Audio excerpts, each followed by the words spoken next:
Hello, everyone. Welcome to the Big Idea Podcast. We've got a special guest on today, Chris Snellgrove. Chris has an incredible company called Reputation Sensei. Man, is it needed in dealerships these days? And boy, is Chris a good guy. For my disclaimer, I met him a while back and we've become friends, but his product is all there. So without further ado, Mr. Snellgrove, tell everybody about who you are, what you do, and the great things the Reputation Sensei brings to light. Thank you, Larry. I appreciate that introduction. So, we believe at Reputation Sensei that every company has a story to tell, and that story is best told by the customers that experience the value of the services that that company offers. And we help our clients tell that story through testimonials and reviews. And it's, we've evolved our service offering over the past few years, where we were first focused on back in 2016, just getting pure reviews, right? Because every dealership wanted them. But as we got deeper into the service offering and the business, we discovered that there's something behind those reviews that really drives that, and that's customer experience. So, you got to first start, the first part of our process is you got to delight the customer with a exceptional customer experience. If you don't do that part right, nothing else matters. Forget about getting a review, forget about getting a testimonial. It's not going to happen. So delight the customer, and then if you're taking care of the customer and turning customers into raving fans, which we promote and advocate, then you want to capture that with a testimonial or review. And I think you want to push it out and broadcast that and use the voice of the happy customers to attract more people to the dealership. So in essence, our value proposition to dealerships is we help them communicate trust in their marketing and really refine their CX to an entirely different level.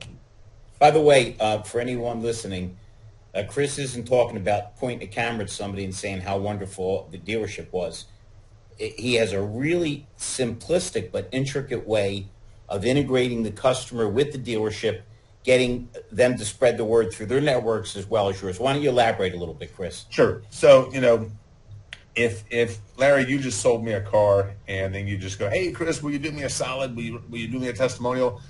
99% of the time that person's going to say, no, I'm good. So, they're not going to agree to it. So we have a very specific strategy that we train dealerships on how to get more testimonials. And we really want to uncover the why. Why did they choose you? And so it begins with a line of questioning. So instead of asking for a testimonial or even a review for that matter right out of the gate, we recommend having a conversation with the customer and asking them, hey, do you mind if I ask you a few questions about the experience that we had here today? And this typically occurs after they've agreed to buy the car. Perhaps they're waiting on finance. That's a good time because there's that time period that it takes to get into finance oftentimes. And we recommend just having that conversation. Hey, how long were you in the market to buy? Were you in the market to just shopping for a car? And how many stores did you consider? And ultimately, what led you to us? And what you're looking for is a unique, something unique about the experience. If they're like, oh, you had the best price or you had the best selection, no, you want to dig deeper and say, well, specifically, what was it that made you choose us? And again, you're looking for something that, oh, well, Chris, you sent me a video walk around of the car and introduced yourself and sent it to me. The other 3 salespeople that I was shopping at the other stores didn't do that. So again, I'm looking for that unique identifier, and then I'm going to ask you. So, what part of the experience did you like best? Would you say that we made the process easy? Would you recommend your friends and family? So again, I'm interviewing them for probably about 5 minutes, and only after they uncover the why, then almost, as an afterthought, I'm going to go, hey, you know what, Larry, would you mind telling your story with a testimonial? Now, I haven't said video. I just said testimonial because I want to gauge your reaction. And from that point, we can determine what kind of testimonial. Because there's some people, quite frankly, they're never going to get in front of a video camera. Okay? But the last thing you want to do is ask someone if they agree to a testimonial is, hey, Mike, I need you to open up with your name, the name of the store, what you purchased, what you like best about it, and mention my name at some point. Go. Most people are going to just freeze up. They're not going to be comfortable with that. That's called a performance video testimonial. Most people don't feel comfortable with that. So instead, We're going to ask them if they would be willing to do a testimonial, and then we're going to say, hey, we can do this any way you want. You can look into the camera. I can interview you from behind the camera, the same questions that you just answered, or I can jump in there with you and interview you on camera. Which way do you prefer? At which point they will answer. If they're agreeable, then I like the interview process where you get in and interview them on camera. That's the most engaging. It's the most, I think, appealing to people. It's the most natural because you're not asking that person to perform. You're just asking them to answer a few questions. Now, if they go, nah, I really don't feel comfortable on camera, then you immediately shift to a photo. And you say, Mike, no problem. Would you give me a quote on what you like best about the experience and let me take a picture of you by your car? Would you do that? Oh, sure, I'll do that. Now I have a quote from you and I have a photo. You combine those two and you have a photo testimonial. So that's very powerful. Chris, I got a quick question for you. On the pushback on dealers, we the two of us have worked on reputation marketing, and it's still correcting me. You mean reputation management? Yeah, you don't make any money managing anything. Right. You make money marketing your 5-star reviews in order to get more customers. How much of a pushback are you getting from the car dealers that pretty much, bad works? We've been doing it this way forever. Yeah. Do you run into that? And the second part of the question is, those that don't, do they realize that that 13,000 out of the 17,000 car dealers aren't responding to good or bad reviews, which is costing them 30 to 35% revenue? Sure. Do you attack those pain points when setting down? Michael, you're overlooking the fact that most dealerships are in the witness protection program. So they want to make sure nobody knows who they are, where they were, can identify their movements. Speaking in English? Listen, you just saw me answer my phone, and you're going to laugh your butt off. I just made a deal with somebody in those 2 seconds. Of course. You make all your business on this podcast. But hold on for a second. What was interesting was I always hear these meaningless stats that I kind of shake my head and go, but Chris has some stats as to the effectiveness and how it drives business in places. So only because I know his program works, I've recommended it to some people and they're ecstatic. Chris, explain to them how dramatic it is, the amount of exposure and how many more because everybody's looking to get those clicks and to have people know who they are and what they are. Yeah. Wow, you've got to pull full plate there, Chris. Yeah. So there's a few things to unpack there. Number one, I do feel strongly to answer Mike's question. There is a huge difference between reputation marketing and reputation management. Most dealers are in the reputation management business. They put a process in place. They buy software that will solicit reviews. They'll even respond to the reviews. That's reputation management. But when you implement a reputation marketing strategy, not only are you capturing customer feedback, but you're actually broadcasting that, syndicating that, and using that in your local market to really communicate that you're a trustworthy dealer, not by your account, but by the account of your happy customers. And that's what we say. Every car dealer goes up to the rooftop and shouts, hey, we're the best, come buy from us. But what consumers tend to trust more than what the dealer's saying is what the current customers are saying. And so, and Larry, to your point with Google, most dealers now have thousands of Google reviews. In 2016, we saw dealers with a handful of reviews. They all were desperate to get reviews. Now they've all put a process in place. They're generating the reviews. Mike, some of them are responding to the reviews. Some of them, quite frankly, are not. But a lot of them are. But consumer trust in online reviews is dropping. In 2020, 79% of consumers trusted online reviews as much as friends and family, as much as recommendations from friends and family. That's dropped down to 42% now. So consumer trust in online reviews is dropping, and that's why we feel the next evolution is testimonials, because 98% of dealers out there don't have the testimonials. They have the reviews, which are great for creating authority on Google, but Now, if you want to stand out, you've got to do something different. You've really got to work harder to gain the trust of the customer. I was selected by NADA to speak. First time I ever applied.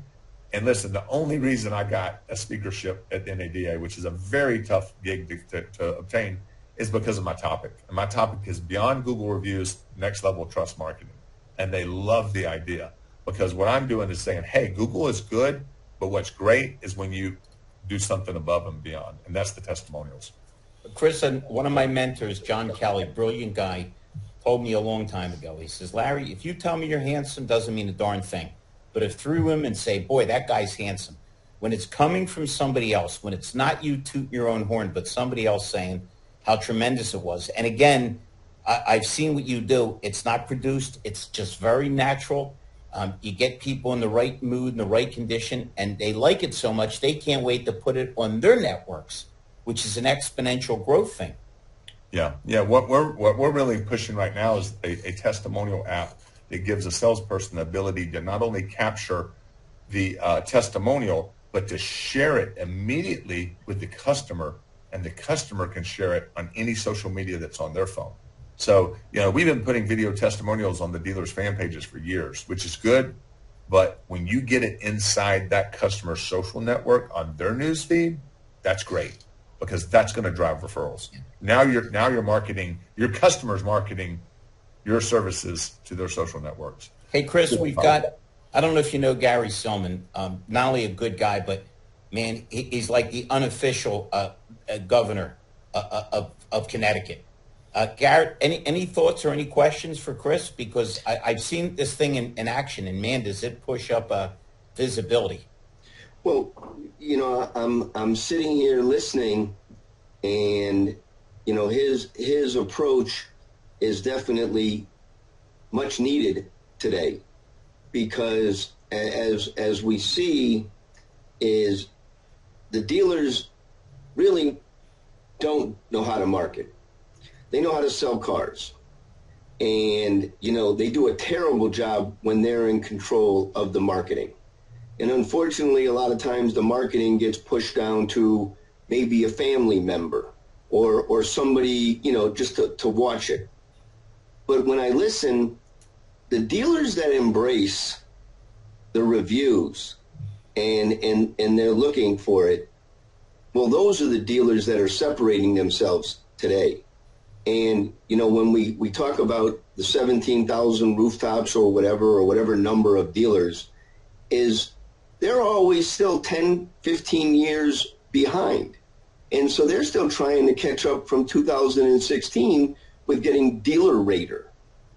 So with technology at our fingertips and the need of information that's being starved by dealers just not even doing anything, well, that's separating the men from the boys, as they used to say. Or we got to be very, very politically correct, the men and women from the boys and girls.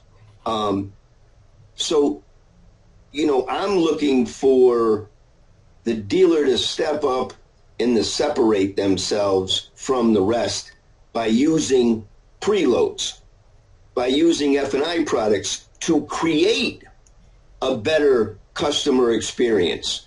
So they build it where the consumer wants more information and wants to learn. And so, Chris is the back end, but the information that he's gaining from the back end is the knowledge that you definitely need in the marketing department on the front end.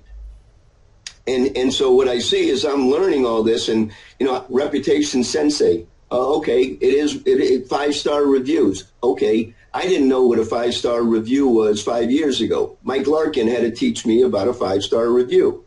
My children, we don't go to a restaurant anymore unless they check that restaurant out and they look for the reviews.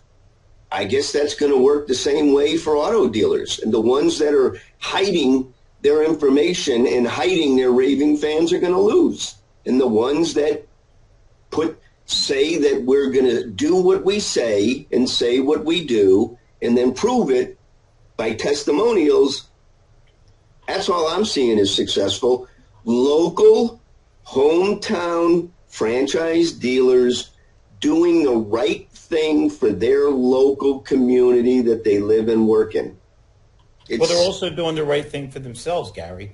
They absolutely, and that's where it starts, and that's where that's the speed of the owner, and what we get to see now in now 2025, we've got women and minorities running the dealerships now, and they get it, and they want to do the right thing, and they're moving in that direction. I mean, the women in auto right now, the movement is huge. Because everybody trusts a female twice as much as they trust a man. And they always make the decisions. So it's really interesting for me, because I know the shifts are here, and I'm trying to catch the waves of the positive shift. And what Chris looks to be bringing is that. Is like, yeah, this customer, hey, let me interview you. You just came out of the F&I office. Oh, that guy's a dirtbag, tried to sell me everything, or I come out of the F&I office. What a wonderful person. I just met him. He showed me all that. He explained my manufacturer's warranty. He pointed out where I don't have coverage based on my needs. And I had a wonderful experience, and my payments are under my budget, and I'm happy. Wow, that's what everybody wants to see. The Bible says, hide not your light under a bushel, or none shall see your light. Chris's whole thing is there are plenty of happy people out there that we don't take advantage of. Yeah. And guys, we all know the drill. Every salesperson talks all day that there's no business, but he doesn't bother going back to service. He doesn't look at the orphan files, and he doesn't reach out to the people he's already sold where he has a 70% close ratio.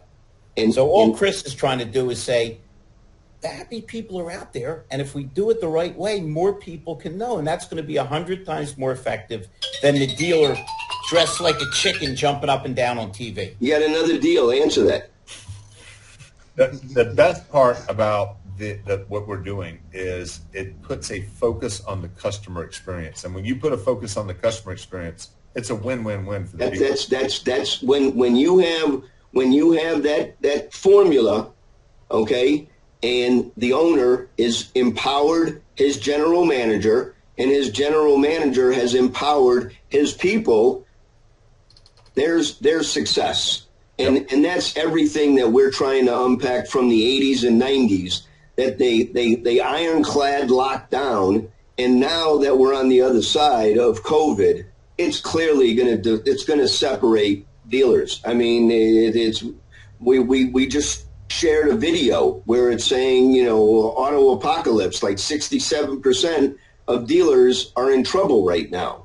So the ones that are paying attention to their reputation management and doing it, you can drive and get another Honda in another town not that far away. So if you're not taking care of your customers and your own demographics, and they're leaving your demographics, you got a problem. Yeah, you better be standing out today, because you're having to fight harder for those deals. And, Jay Baer is one of my mentors in the business. He wrote Hug Your Haters, Talk Triggers.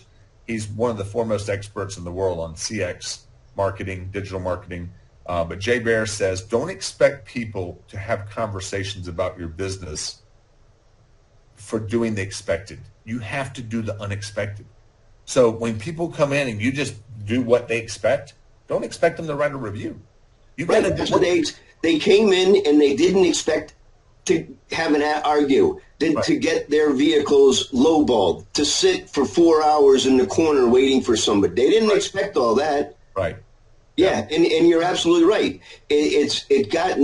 I remember I love a wonderful waiter or waitress, because when you get one of those, your experience at the restaurant is so much more pleasurable because of that individual. And when you when you're with them, and when you're not.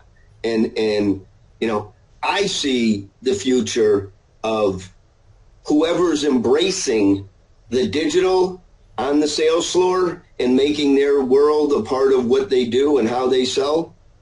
You're seeing it. Those are where the salespeople are separating themselves. They're building their own channels, They're marketing themselves, the dealer's supporting them, and everybody wins. Those are win-win situations. And, you have some handful of smart dealers that are doing it, and they're successful. I mean, we have a network of Ford dealers, and there's a couple of Ford dealers in rural areas killing it on selling used because they took their teams and the owners led. And now it's a winning story, and now we can document it. So because everything's online, and we can read the reviews and we can see the reviews, and that's how you build. That's how you build. So, Chris, if somebody wants to get a hold of you, what's the best and easiest way to get you? Because I can't see anybody not benefiting from your services. So reputationsensei.com is one of the ways that you can find out more information on what we're doing. I wanted to say we just released a brand new program that now focuses on 3 types of feedback. And it's part of our strategy. The first part is internal feedback, and that is going to be where we ask the customer immediately upon leaving service or sales to rate the experience on a scale of 1 to 5. Anything below a 5 is internal, and you wouldn't believe that the 4s that could turn into a 5, right? That sometimes the best opportunity is the 4s, but you definitely want to address the 1s and 2s. But guess what? You don't want to do it and find out about the problem the first time you find out about a problem is when you read it on Google. So we circumvent that negative feedback, keep it internal, and immediately alert the dealership. The dealership can immediately communicate with that customer by text messaging from the platform, so they can recover that unhappy customer. And then the 5s we take immediately to Google. So we're producing the Google reviews, and that's where you're getting trust and validation in search results when people are looking up the dealership. And then the third type of feedback is the testimonials, which are the holy grail. Those do take some training, where we have to come in and train the teams on how to obtain those, and then we provide them with some technology. Well, the future. The FTC wants the dealers, and it's a law, to have a complaint process on their website. And this is the law. And no one's, of course it's compliance, so it's 20 years behind. No one wants to do it. But the FTC and the CFPB are required to do investigations off of these complaints now. So they're still battling with the CARS law and trying to figure it out. But the reality is that over COVID, there were so many complaints about franchise auto dealers that the FTC stepped in.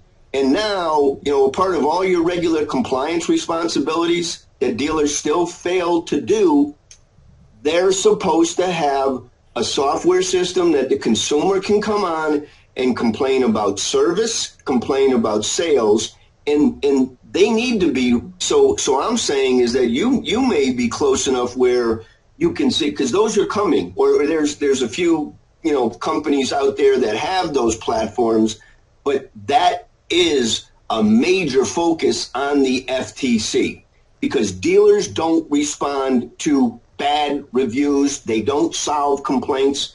And just from that, how many 2s and 3s dealers can take and turn that customer into a 5, and then that customer is going to bring their family, is going to talk about they did the right thing, and that's the reputation, and that's how you want to grow organically anyways. And that's Harry, it's why I always answer my phone. 100%. It's not just to get a customer, it's to solve any problem. It's an old habit. If you cut problems off and solve them, you're a hero. If you ignore small problems, they grow into giant ones. Guys, remember, with Reputation Sensei, it's SENSEI. So it's reputationsensei.com. It looks like Mike had a question. One last question, and it's your vision, Chris. With AI search now being prevalent on even Google, your product and service is the tip of the spear for consumers. That's the first place they go. If you're looking at a restaurant, the bathroom is dirty. Not tonight, in real time. Yeah. So what is your vision on your growth of, I mean, it's blue ocean for you. Let's just right now we are talking to a number of SEO companies within the automotive industry that are very interested in partnering with us because of what you just said. Generative engine optimization is the next frontier, and it's only going to grow. So, you know, that's sentiment from reviews is driving those results.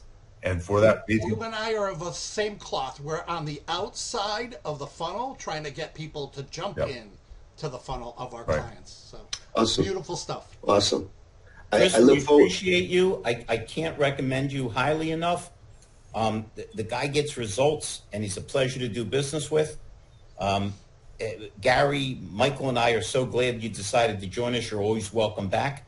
And on top of all that, the two of us will be together in Atlanta when I'm doing some work there. So the two of us together may need... That's part two. We may need some Reputation Sensei help when we're done. All the trouble you and I can get into.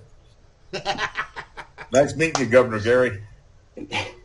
Nice talking to you, Chris. Appreciate everything. You have a good weekend. Have a good weekend, everybody. Great to see you, Mike. Thanks, Larry. Thank you, guys. Look forward to seeing you in a few weeks. Bye-bye.